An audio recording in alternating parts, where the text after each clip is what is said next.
Pour survivre dans le monde sauvage, il faut faire des efforts considérables. Certains animaux comptent sur des crocs acérés et des pattes rapides. D'autres en revanche ont maîtrisé des moyens de défense mortels. C'est parti! Qu'est-ce qui peut se passer si vous entrez sur le territoire de quelqu'un d'autre? Non, je parle du territoire des fourmis. Elles vont commencer à tirer avec toutes sortes d'armes.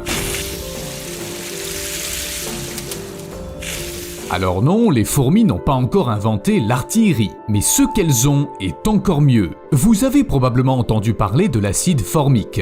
Ce n'est pas de l'acide sulfurique bien sûr, mais c'est une arme qui est quand même assez efficace. Je vais vous expliquer comment ça fonctionne. L'abdomen de la fourmi rousse des bois contient une glande toxique qui libère de l'acide. Il passe par un conduit pour arriver dans un réservoir où il est stocké jusqu'à ce qu'il soit nécessaire. Dès qu'un danger potentiel, comme un prédateur ou un scientifique, ils peuvent aussi être dangereux, s'approche de la fourmilière ou des fourmis elles-mêmes, l'artillerie tire une volée d'acide. Et vous auriez tort de penser que ces minuscules créatures sont totalement inoffensives. La fourmi tire de l'acide depuis un trou situé près de l'extrémité de son abdomen, et elle peut viser l'ennemi. Bien sûr, pas avec la précision d'un sniper, mais il y a beaucoup d'insectes. La vie d'un seul individu n'a pas d'importance. Ce qui compte, c'est la survie de la colonie. Les fourmis se comportent comme un seul organisme, capable de résister à l'attaque de n'importe quel prédateur, même un ours. Les insectes ont beau être tout petits, pour les atteindre, les prédateurs doivent surmonter un épais nuage de vapeur acide qui corrode les muqueuses. Qui voudrait aller plus loin dans une telle situation? Il vaut mieux trouver de la nourriture plus coopérative. Et les lézards à cornes n'en font absolument pas partie. Ces animaux ont tellement de mécanismes de défense qu'ils ont beaucoup moins de chances de servir de dîner. Ils utilisent des pointes, des couleurs de camouflage et des mouvements rapides en zigzag qui perturbent l'ennemi. Parfois, ces lézards gonflent eux-mêmes pour paraître plus gros et plus impressionnants. Mais le mieux, c'est qu'ils sont capables d'expulser leur propre sang. I have never seen a horny toad actually shoot blood out of its eyes, but it just totally shot blood out of its eyes. C'est dégoûtant et c'est aussi complètement incroyable. Regardez. Pris dans une situation désespérée, un lézard à cornes peut tirer du sang du coin de ses yeux à une distance pouvant atteindre 5 mètres. On s'attend pas vraiment à ça de la part d'une créature vivante, hein? Pour ce faire, il bloque le reflux de sang en provenance de sa tête. Il y a alors augmentation de la pression sanguine, ce qui provoque l'éclatement des petits vaisseaux sanguins autour des paupières. Alors oui, le lézard à cornes doit se faire un peu de mal pour utiliser ses super pouvoirs, mais Wolverine aussi se coupait la peau chaque fois qu'il sortait ses griffes. Tout ce spectacle déroute le prédateur, et le goût du sang du lézard est souvent désagréable. Il peut même être toxique, surtout s'il entre dans la bouche d'un canin. Mais les tirs de sang n'ont aucun effet sur les oiseaux de chasse, de sorte que les lézards à cornes peuvent facilement devenir leur proie. On dirait bien qu'il leur faut une nouvelle méthode de défense. Si les lézards à cornes étaient des animaux sociaux et vivaient dans l'eau, ils pourraient former une sorte de boule d'appât. C'est un phénomène dans lequel les petits poissons s'agglutinent en un énorme banc sphérique. Et non, c'est pas pour invoquer Satan. C'est une mesure d'urgence à laquelle ils ont recours lorsqu'ils sont menacés par des prédateurs. C'est ainsi, par exemple, que les sardines se comportent. Ce comportement instinctif est un mécanisme de défense car les individus isolés ont plus de chances d'être mangés que les poissons d'un grand groupe. Chez les sardines, donc, les boules d'appât peuvent atteindre 10 à 20 mètres de diamètre et descendre jusqu'à une profondeur de 10 mètres. Vous imaginez la taille? C'est gigantesque. Mais les boules d'appât sont éphémères et existent rarement plus de 10 minutes, se désintégrant rapidement en individus distincts. Cependant, on ne peut pas dire que les prédateurs qui tombent sur un mur de poissons en rotation font simplement demi-tour. Eux aussi se sont adaptés. Les espadons attaquent les bancs à grande vitesse pour tuer ou étourdir leur proie. Ils reviennent ensuite manger leur prise. D'autres poissons utilisent leur queue ou attaquent strictement à la verticale en tournant sur leur axe et en attrapant tout ce qui nage à proximité. Et les baleines ouvrent simplement leur bouche brusquement tout en se rapprochant de la boule d'appât. Leur technique de chasse mérite une vidéo à elle seule, donc si vous en voulez une, dites-le moi. Vous voyez, je commence à me dire que plus la créature est petite, plus elle invente des moyens de défense bizarres. Le pluvier à collier interrompu peut difficilement être considéré comme un grand oiseau. En fait, il n'est pas plus grand qu'un moineau et pèse environ 40 grammes. Mais même dans de telles conditions, il a appris à résister aux prédateurs. Le pluvier à collier interrompu n'essaie pas d'attaquer en premier ou même de se camoufler. Il détourne le danger pour sauver ses petits.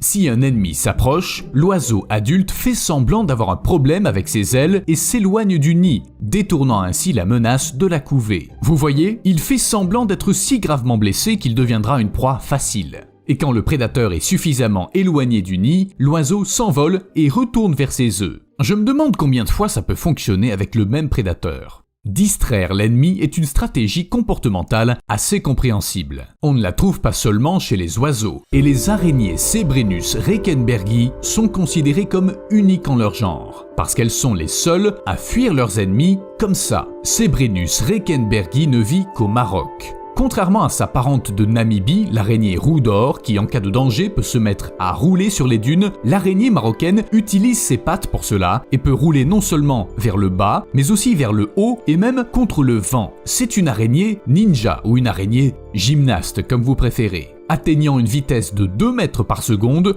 l'araignée se déplace 2 fois plus vite qu'en courant de manière traditionnelle.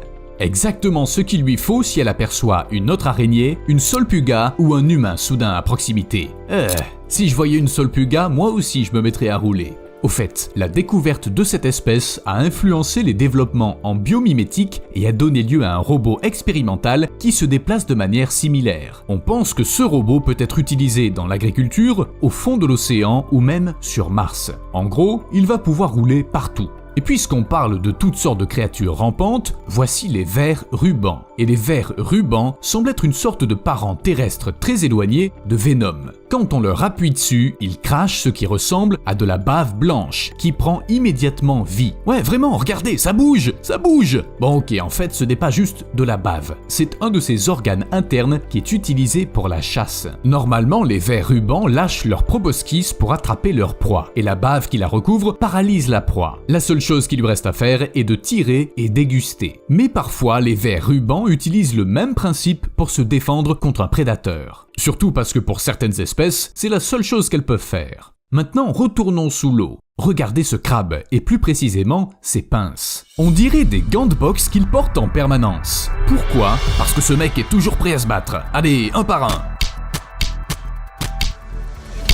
Bien sûr, comme c'est généralement le cas dans la nature, ce type de crabe n'a pas pu apparaître tout seul. Pour être plus précis, cette minuscule créature s'appelle Libia, et elle tient dans ses pinces de l'actinia. C'est-à-dire que le Libia prend des coraux spéciaux et commence à les brandir. Et ça a même un nom, le mutualisme. Il s'agit d'une forme de cohabitation entre différents organismes qui est mutuellement bénéfique pour les deux parties. Le Libia n'utilise que 3 espèces d'actinia qui apparemment ont été sélectionnées au cours de l'évolution. Pendant la chasse, le crabe se fige et se fond ainsi dans le décor environnant. Lorsque sa proie nage à proximité, il l'attrape avec ses pinces inhabituelles et les deux animaux commencent à manger. Sans les actinia, le crabe serait condamné à mourir de faim. Ses pinces sont trop délicates et il est incapable d'obtenir de la nourriture en se servant uniquement d'elles. En plus d'obtenir de la nourriture, les actinia aident le crabe à se défendre contre ses ennemis. Toutes les espèces vivant sur les pinces du Libia sont venimeuses. Toutefois, si le crabe ne trouve pas les actinia qu'il lui faut, il utilise les débris d'autres coraux ou d'éponges. C'est un peu moins cool, mais c'est mieux que rien. C'est comme s'il se baladait avec un poing américain. Alors que dans une partie des océans du monde, de petits crabes agitent des coraux pour repousser les attaques des poissons, ailleurs, en eau douce, on trouve des anguilles électriques.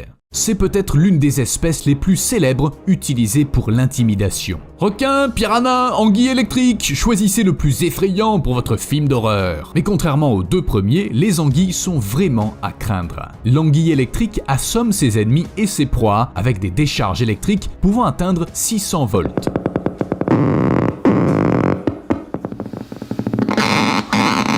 Elle possède des organes spéciaux constitués de nombreuses plaques électriques. Ce sont des cellules musculaires modifiées entre les membranes desquelles se forme la différence de potentiel. Les organes représentent 2/3 du poids de ce poisson. Et non, l'anguille électrique n'est pas apparentée aux anguilles ordinaires. C'est plutôt une sorte de poisson-chat électrifié. It's an electric eel. Oh! Dès qu'une anguille est attaquée par un prédateur ou qu'elle doit étourdir sa proie, les cellules des organes produisent des décharges électriques. Et croyez-moi, c'est pas très agréable. À ce jour, il y a peu de cas connus de décès après une rencontre avec une anguille électrique. Néanmoins, de nombreuses décharges peuvent entraîner une insuffisance respiratoire ou cardiaque, ce qui peut provoquer la noyade même dans une eau peu profonde.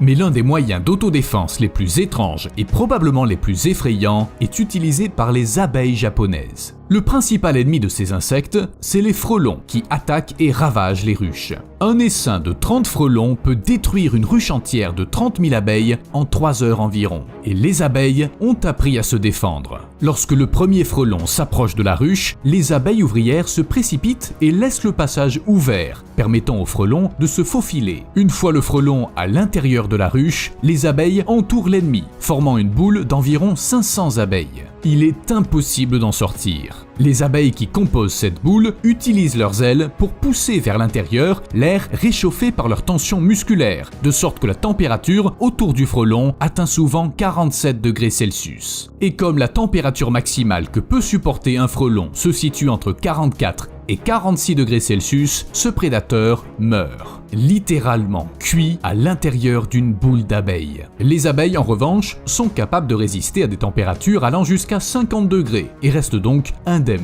et probablement très fières d'elles. A plus!